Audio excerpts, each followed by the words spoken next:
Vay vay vay vay halıma, arxayın oldum dayıma, kızıştırdı bibim halam, emim dedi evlen balam. Vay vay vay vay halıma, arxayın oldum dayıma, kızıştırdı bibim halam, emim dedi evlen balam.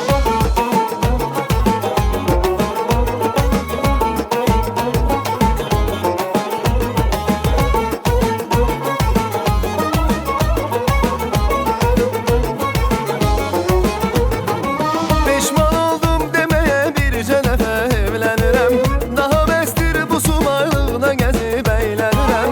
Sevilib atam anam dedi etmə zarafat, nə vaxt oğlun evlənir soruşur bizdən camaat. Peşman oldum demeye birce dəfə evlənirəm, daha bəsdir bu sumaylığına gəzib əylənirəm. Sevilib atam anam dedi etmə zarafat, nə vaxt oğlun evlənir soruşur bizdən camaat. Dilim olsun dilim dilim, dilim dilim, bu qisməti hardan bilim. Yığışıb dost tanışlar, subaylığımda bağışlar, həyatım oldu bir film.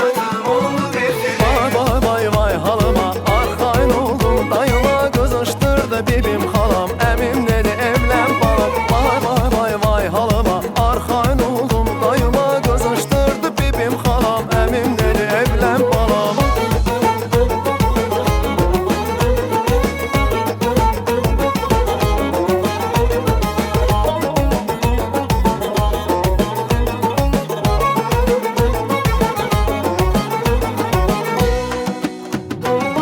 Dediler ki evlenip senle bir olasan ata, İnşallah bir şirin evladın da gelsin hayata.